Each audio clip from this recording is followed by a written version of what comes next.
बोलो होई माता की जय। एक राजा के 7 लड़के और एक लड़की थी। वह अपने घर में ज़्यादा ही लाडली थी। राजा ने 7 लड़कों की शादी कर दी थी। 7 लड़कों की बहुएं थी। आया हुई खबर सास ने कहा, जा बेटी मिट्टी लिया। 7 बहुएं और लड़की मिट्टी लेने चली गई। बहुएं तो कच्ची फली तोड़ने लग गई और नंद मिट्टी खोदने लग गई। मिट्टी खोदती गई हुई माता के बछड़े ठंडे होते चले गए। ऐसा करके उसने सारे तसले भर लिए।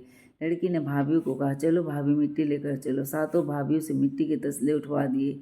जब लड़की तसला उठाने लगी तो हुई माता ने लड़की को पकड़ लिया। बड़ी बहू ने कहा, तू कौन भूत या प्रेत? हुई माता ने कहा, मैं हुई माता हूँ, इसने मेरे सारे बछड़े ठंडे कर दिए, मैं इसकी कोख नहीं छोड़ूंगी। बड़ी बहू ने कहा, होई माता इसकी कोख छोड़ दो, मेरी कोख पकड़ लो। ये 7 भाइयों की एक बहन है, हमारी सास तो हमें घर में भी नहीं आने देगी, इसलिए इसकी कोख छोड़ दो और मेरी कोख पकड़ लो।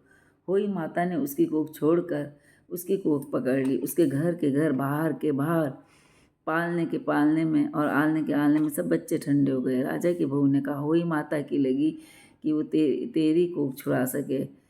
वो गाय की सेवा करने लगी। हरा हरा दूब लेकर आती, कूड़ा पानी बहाकर, गोबर उठाकर सूखा कर के आती। गाय माता कहने लगी, इस 12 उजाड़ में मेरी सेवा करने वाली कौन आ गई? एक दिन गौ माता ने छुप कर देखा और उसका हाथ पकड़ लिया। तू कौन, भूत या प्रेत? ए गौ माता, मैं भूत ना प्रेत ना दाना ना दुश्मन, मैं तो एक राजा के लड़के की बहू हूँ। गौ माता मैं आपकी सेवा करूँगी, मेरी तो सेवा करने वाला इस दुनिया में कोई नहीं। तू बता क्या कारण है जो कि मेरी सेवा करने लगी? वचन भर लोगी तभी बताऊँगी। 1 वचन, 2 वचन, 3 वचन। नरक कुंड में जाऊँ यदि तेरा वचन ना पूरा करूँ तो।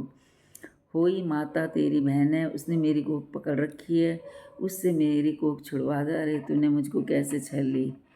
तूने तो मेरे को छल ही लिया। वचन भर कर हुई माता के पास पहुंची। दूर से देखते ही हुई माता ने कहा, अरे तुम्हारी मौसी दादी आई हैं,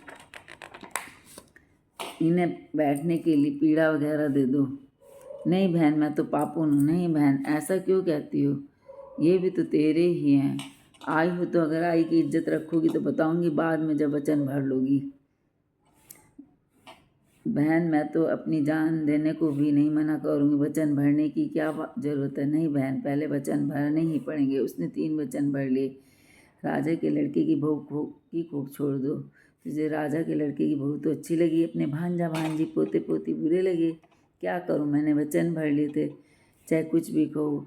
छोटी उंगली का छींटा छिड़क दिया और सब आलने के आलने, पालने के पालने में सब खेलने लग गए। आया हुई माता का व्रत, जा चांदो चांदनी, गुड़ की डली, तेल की फली दिया। आई तो देखा बहू के तो ठाट बाट लग रहे हैं, बुढ़िया पूड़े उतार रही है, बच्चे गेंद खेल रहे हैं। बहू व्रत रखकर सिर धोकर बायना निकाल रही। नौकरानी ने कहा, रानी तुम्हें बधाई हो। क्यों? मेरी बहू को तो 12 साल हो गए, घर बाहर के बाहर ठंडे पड़े हैं, नहीं बांधी। चल कर तो देखो, राजा का लड़का शतरंज खेल रहा है। बामनी हुई माता चीत कर पूड़े बना रही है, बच्चे खेल रहे हैं। बहू सिर धोकर बायना निकाल रही है। सास आई, बहू ने सास के पैर छुए। सास ने पूछा, बहू तूने ये क्या करा? मैंने गौ माता की सेवा करी। गाय माता हुई माता की बहन है, मैंने उसकी सेवा करी, उसी का ये फल है, मिला है मुझे। किसी के ना आई, पीछे आई सबके आई। बोलो गौ माता की जय।